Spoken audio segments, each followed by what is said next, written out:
Hey guys, new video here. It's been a while since I've done one of these. Today is the first day of Sanctum League, and I thought I'd just talk about how it went, what I like about the league, what I don't like about the league, and just kind of the community's overall thoughts on it. I started as Bane, and it took me like 6 hours to get to maps. It was really fun. Leveling is a breeze without Arc Nemesis. I really like that part of the game now. For the first time, I felt like I kind of choose like any decent starter build, and like it wouldn't be so painful to get to maps. So big plus on that one. Arc Nemesis removal is like probably one of the best additions, I guess, or subtractions from the game recently. I think a lot of players returning will feel that like it feels more like how PoE leveling should be. I still think that there should be a alternate leveling system, but they put so much work into the axe that it's really not so bad, right? So getting into the league, I skipped all of Sanctum until I got to maps pretty much.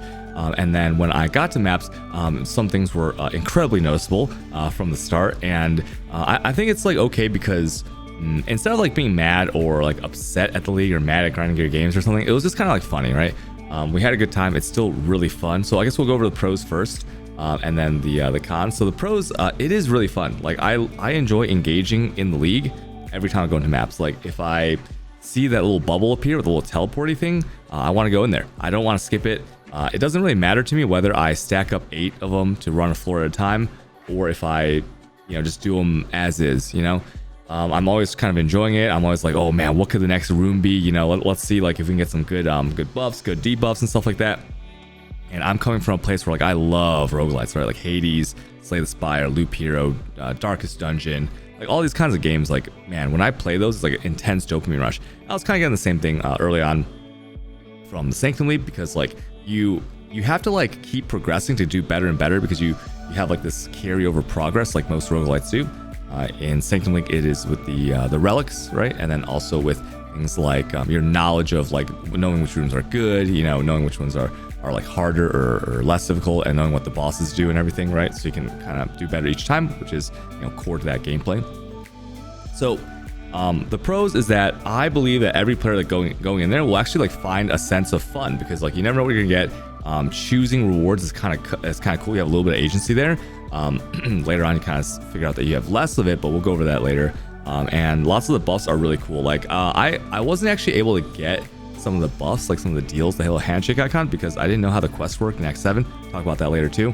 But once I did, like I had some really cool buffs. Like I had like movement speed. I had mobs are 20% slower, which is like a massive temp chains, and that stacks with temp chains and other action slowing. And I was like, oh wow. Like you can kind of see like sometimes you can have like a god run where the whole thing's like super easy, and as our characters get stronger, it'll get easier indeed, right? So that's kind of cool that there's buffs. The debuffs are kind of crazy sometimes. Like my first few times through, I was looking at my debuffs. I just had nothing but debuffs, right? And then I also had like, at one point I got to the second floor with like 7 different debuffs.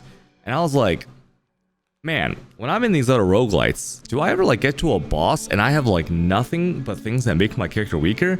So that was kind of weird. But it's whatever. I'm sure we'll figure that out as we go, that there's like ways to counteract that. Maybe the vendors will become more common, stuff like that. So another big pro of the league is that you can actually interact with these portals every single map if you want to, right? Before, like in Lake of Conjure, you had to interact with an altar, but that wasn't really the league.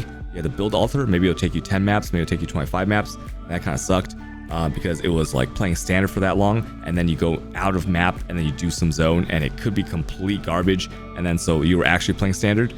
In this one, it's like you play a league. There's enough differences and enough new things on the mapping system, new builds and stuff like that, where it does feel kind of fresh. And then you have this thing that's every map that you can engage in. Okay.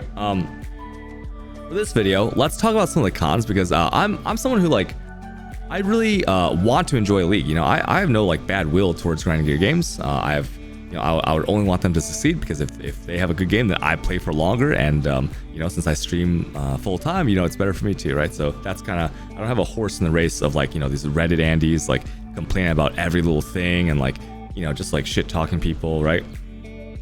And shit talking like grinding gear games and all this stuff. But I do think it's important to look at things, because I've been playing the game for 10 years, right? And when I see things that have been done well in the past, and then like we take a look at new stuff, I think it's only fair that we compare and go like, why didn't we just take this old system and iterate on that instead of making something new, or like taking something that we didn't like in the past and bring it into the new league, right? So for the cons, the first thing you'll notice that I and a lot of other people don't like is that it's only currency rewards. I don't know if this is 100% true, but from talking to everyone who played on day one, it was just currency and basic currency at that, meaning that your choices would be flat like fiat currency, meaning the currency that you use to trade and craft, right? You trade as like the currency of the entire game to buy your items. So like things like chromatics, jewelers, seed, divines, eggs, things like that. And although on paper this seems good because it's like, oh, you get the direct currency that you'd use to trade for your things, it's not really that exciting. There's no variety, right? Because if you look at any other league that people really love, like you take a look at Legion, you take a look at Delirium, you take a look at I mean, hell, even Harbinger to an extent, right? There's always like a layered sense of rewards. So for example, in Delirium, you have these tiles, right? And the tiles are random, yes, and of course you can get like pretty much anything in the game, but like as you add more, you start to see like more tiles appear, and then you're like, oh, what could the next tile be, right? You always have that like anticipation of like, am I gonna get like the juiciest tiles possible? And then when the loot explosion happens, it's still kind of like, no matter what the map is, right? You're still kind of like excited about it, or no matter what kind of content or juice you're running, you're kind of always excited about it. And Delirium even has like a mysterious box. It's called the mysterious incubator icon or whatever, and that can be anything, right? So there's always this layer of like, man, I could get something truly chase or like totally unexpected, right? If you go to Legion, so Legion also has everything, and Blight to a degree too, where there are itemized drops, and the itemized drops, you click on it, you have a general sense of what it is. Like if you click on Essence, right, you're not gonna get a Headhunter, but you could get a Essence of Horror, an Essence of Delirium, right, which are usually only corruptible.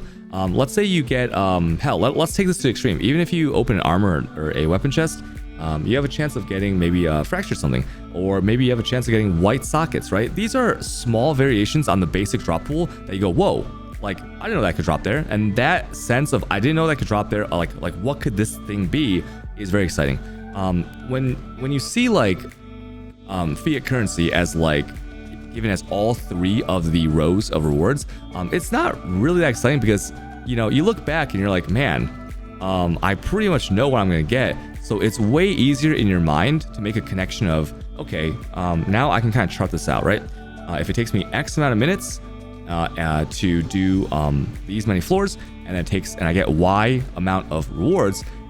When you work in pure currencies, it's very easy to go, okay, well, you know what?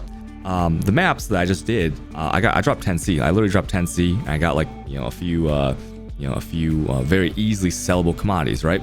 So you're gonna compare the map to the league, and it's gonna be very easy for someone to be like, okay, well then it's really not worth doing, right? If you take something like Ultimatum, right? Ultimatum was also in the map, and Ultimatum had choices that were quick, just like these rooms, but you would always do it even if like some of the things were like really small rewards, because on the end you could get something crazy. You get like a Headhunter or something, right? You can get something really insane. You get like a boss fight that could like instantly give you like a Hate Force or something like that. And these little like surprises, I think, really keep the game going. And since it's a roguelite, I don't see why there wouldn't be more variety in that as well, right? So basic point is that like if you have only basic currency as rewards, then it's just kind of boring, right? Because you kind of know the drop rates of them. Like you don't know them exactly, because Granger will never tell you what the exact percent drop rate of a divine is compared to like a C or something like that. But you do know that if you'll probably get hundreds of C before you see a divine thing. So like you can kind of like, your brain starts to make these like patterns of like, how rewarding is it compared to like the big drop? And if there's only one big drop, then you don't really know, right? Because if you were to tell me that a Headhunter could drop, or a Mage Blood could drop, or even a divination card of one of those chase items could drop as a selector, as a row in the Sanctum, then I think that would shake things up quite a bit, and it would lead to people really like going a little bit more ham and trying out Sanctum to like the fullest extent, right? Instead of getting up so early on it. Another thing is that there's a coin pickup system. And there's these little coins that don't have a nameplate, and I personally think it's like almost at Metamorph annoying level. So these coins are very shiny, and they drop on the ground, no nameplate, okay? Whereas like the Metamorph organs did have a nameplate that you click on. You just have to kind of walk over them. If you click on a chest, right, and then you walk away, you don't actually pick up the coins right away from the chest. The coins will drop, and and then when you run away to click another chest, you have to like go back to that chest and like be really close. I think the radius, if you want to talk in units of range, the radius is probably like 3 or 4 units in terms of the pickup range, so it's really small. And this issue is kind of compounded by the fact that sometimes chests are stacked against a wall. So if you click on a chest and the coins fall out, the shine from the coin, which is a vertical golden line, is somewhat blocked or like obfuscated by terrain or like environment, like, you know, mobs and stuff like that. So you can't always see them.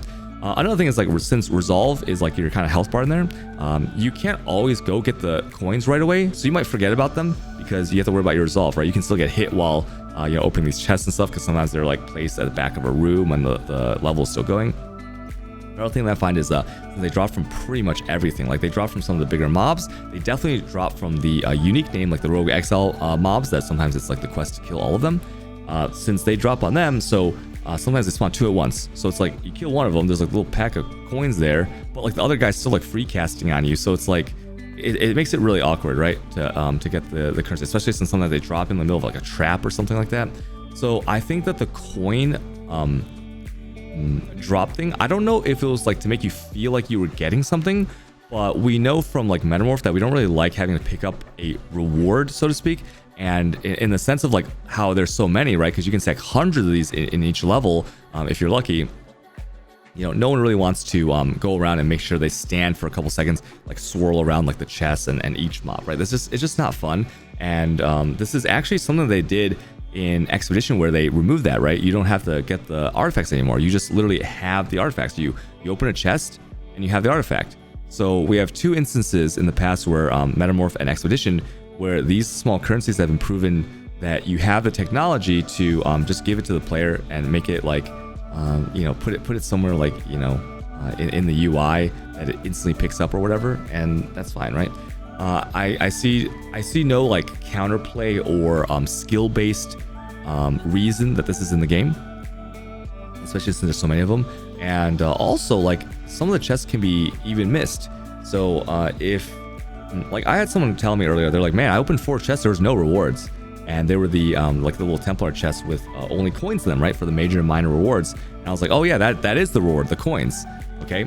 And some of the, like, a couple of the coins can be in like a small room that you open, but then some of them can be outside. So it's like, you know, it's just kind of like weird how it's set up, you know, kind of like mishmashed together. And this brings us to our next point about rewards and getting the coins. So I streamed for 14 hours and 50 minutes yesterday, and I did every single Sanctum I came across to the best of my ability. I did fail some, but I tried to choose rooms so that I could get the most variety. I can see the most things. I can see as many fountains, and as many curses, downsides, as many deals as I could. And I did look ahead because you know, you can see kind of like where you're going on the path, kind of like Slay the Spire. And I wanted to see all the possibilities. Now, the coins that you pick up, what are they for, right? The coins are for a vendor. I think it's the librarian girl, and she gives you things such as you know, like buffs or things like that, or like restoring resolve and things like that. And also, like, a very paltry amount of coins are used for like just opening chests and like doing some other things, but it's not really a big deal. So because your main coin use, you know, probably from, I've seen screenshots of people's vendors from like 200 to 500 coins used. Your main coin use is for the vendor, and I didn't see the vendor a single time. I played every single time I came across a Sanctum, I would do it. Like, no questions asked. If I missed it in a map, I go back and I do it, and I played a lot, right? My Atlas completion right now is about 40, right? So if that tells you, and I repeat a lot of maps, so that tells you how many maps I ran. So not like, you know, I didn't just like try it for, you know, 20-30 minutes and give up, right? I really wanted to see a vendor, and I just didn't. I think that's kind of weird, because in other roguelites, the vendor is like kind of like a core RNG element, a core, like, it's very exciting to get that vendor, because you know, that could actually completely change how you decide to take on a run, or how you choose rooms in the future, or how you choose the Jamba rooms in the future, right? So one thing I'll give a quick, like, I guess how I feel about other roguelites. So usually how something is done is they'll introduce either a currency to you or a system, and they'll make you do that system in a very basic way so you know how it works, right? So for example, in other roguelites, if you drop a thing, right, that's very core to the game, they will they will tell you right away, like, hey, this is used for this, and here's the mechanic coming up like really soon, and then you actually use that thing so that you know how it works. So if me, someone who plays for like, you know, hours and hours, I can't find the vendor, right? I know what the coins are for, because like, you know, I can see screenshots, I can hear I have like 1,000 people telling me what it's for, right? And like what's the best stuff that you can buy with it. But someone's just like picking up the game and they're not like that hardcore. They're like, man, what are these things? What are these coins for? Right? Like people don't know if they carry over. People don't know if the coins are something that can be traded. But you have no idea what these coins are, right? It's very poorly explained. So because the vendor is so RNG, it makes the act of like, well, I was talking about the past 5 minutes about the coins, issues with the coins. It makes that even worse, because why am I stressing out about these coins and like being annoyed by these coins if I might not even get the vendor, right? So that's another huge issue that I think that the vendor should be a little bit more stable. Maybe like at least guarantee it once a floor, maybe at some point, because you can't always like branch out and get all the rooms, right? And some of the malices actually prevent you from getting a room that you chose. So like there's enough RNG in there where like you could probably guarantee a vendor every floor, right? Otherwise, from what I've seen, the number of coins you get can be completely wasted. So like what's the point, right? Not a very good flow of like coin pickup to like to what it's used for. And also it's like, for the most part, the coins themselves are going to be useless to a lot of people, right? This might change in later floors, I don't know, but they should probably fix that pretty soon. Another thing is that the quests for Divinaria, the librarian girl, I think they're pretty poorly designed.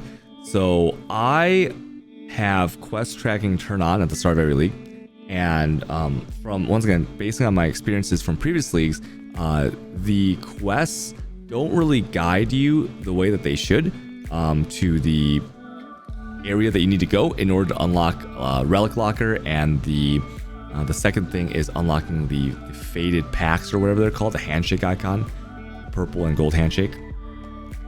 And this is bad because, you know, in Act 2, you have to go to the Fel Shrine Ruins, right?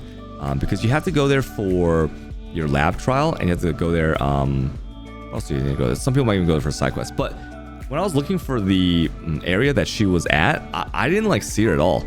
And I was looking around, and like, man, I had to actually search the whole zone to find that little banner icon to see where she was at, right? And then after that, it was like, okay, fine. Now, after you know that, in Act 7, there's also a thing, right? Because you have to go to Act 7 for Fel Shrine for the Malagros map.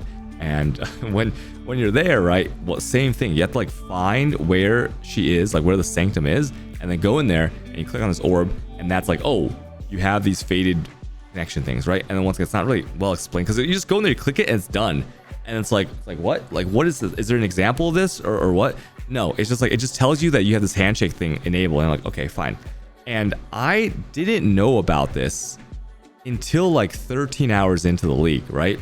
Because when you have a quest tracker, everyone knows there's optional quests that you don't need to do. There's also quests that you don't have to interact with as like a league master. So I'll take Alva as an example. So when you start seeing Alva, I believe it's in Bridge Encampment, and then she starts showing up a lot, right? If you skip Alva, you don't even like talk to her, right? When you get to maps and you see an Alva, right? If you don't interact with the incursions at all, you can still go into the incursion. Just start doing a new temple, right? If you don't talk to Tawny, right? He's still gonna show up in your maps, and then he's gonna give you the metamorphs, right? Nico's gonna still have his Sulfti pile in the map. You click on it and it's like, oh, okay, I got Sulfti. Okay, sure. But the thing is, if you don't go do this quest in Act 2 or Act 7 or whatever it is, you actually miss out on a massive part of the roguelite, okay? So, especially the Act 7 one, because the Act 7 one is what gives you the boon and the malice, right? So basically, she'll give you a big upside and a big downside, and you can like make a deal, right? For example, she might give you 2 positive buffs, but at the cost of your maximum resolve or your HP for the mechanic is cut in half, right? Something like that, right? Makes a lot of sense. This is very common to all roguelites. So if you didn't do the Act 7 quest and you go find her, well, guess what? You don't have that option for any of the rooms up to that point, right? You have to go do her. And like, I can see someone playing the entire league, or maybe people play it 2 or 3 weeks, and they just don't have any relics equipped, and they have like They have like none of the bargaining system, right? It's so crazy. So that isn't very well explained. I don't think that you should force someone to go find this like random zone in Fel Shrine in order to get like this massive thing that's integrated, especially because you let them do the mechanic in maps, right, all the way through the Atlas without it, right? I feel like that was very poorly guided. Another thing that I feel is time versus loot. So this is a subject that I discussed a little bit earlier, but when you have only like currency options, it's very easy to see like, hey, is this worth, right? You can feel it right away from doing maps, because I feel like this league is actually very rewarding. I feel like they jacked up the map drop rate like a lot, and basic currency drop rate is also like pretty high. It's really nice, and that might be because of the Arc Nemesis change and like the rewards in there, but I don't know. So time versus loot. The time spent in the Sanctum, choosing a room is incredibly fast. There's not much to it. It's almost as fast as Ultimatum. However, when you go in there, there's some things where it's like there's a skull in the middle of the room that fires a flamethrower, a spinny flamethrower that targets you very slowly, right? Like a scorching ray. And you dodge that, and all you're doing is hiding behind a bookshelf, killing the mob, and then waiting for the next one to spawn. This takes like pretty long. This will get faster as our builds get longer, but some of these things, man, it feels like it goes on a little bit long for like a one room scenario, right? And I feel that like if you want people to be excited about things, the time to excitement needs to be higher, because a lot of these rooms, it's pretty much 50-50. You either get a chest full of coins or you get a choose a currency thing at the end, right? It's either one of the two pretty much. And the choose a currency one is always going to be like, you know, like 4 jewelers, 2 stactics now, maybe like 1 GSP, like 3C sometimes, you know? And when you see that, and then you go into a map, like a white map, and you pop a Legion or something, right? And you get like 10 times what that offer was, right? It feels kind of bad, right? Because that's just one league mechanic in the map. And I think to keep these like new leagues alive for longer and to keep them like very exciting, you have to not force, but you have to really encourage players to be excited and to encourage them to explore the league mechanic whenever they can, and they should want to. You know, it's like that meme of like, you know, like, why aren't you having fun yet? I specifically requested it, right? It should be like that. But people are like, man, this new thing is what I want to do, not this like standard league stuff that we've had for a year plus, okay? And that's just kind of like my philosophy on it. But going more into like the time versus loot, also when I got to the floor boss, I've killed the floor boss a few times, and I felt that the loot was kind of bad for like an 8. Like you made it past like 8 rooms, you kill a boss, right? And it was just like, I was like, I don't know about that, right? It's a little bit sus, okay? Let's just say that it's a little bit sus, especially with like the stacks, even with like the stack currency. So a lot of people will mention, they'll say, well, you're supposed to stack the currency at the end and get to the end and you pop it. Well, the thing about that logic is that the rewards aren't hidden. So that would make sense if there was a variety of rewards and it said like drops 5 uniques at the end of the thing, right? Because you don't know what they are. But we know what the rewards are. It says drop 17 chromes at the end of the Sanctum, or drop 6 jeweler's orbs at the end of the floor.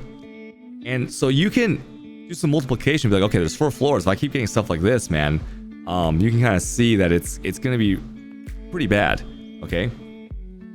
Now, all that doesn't matter because, like, you know, obviously we can make changes and stuff. They're going to look at feedback and look how people are engaging with it, and they can always fix it. But the first 2 days of the league is where people make their first impressions and like if they want to do the league or not. And it's very, very hard to get people back once people are ingrained in like this divines per hour mindset of like, man, that is just not worth, okay?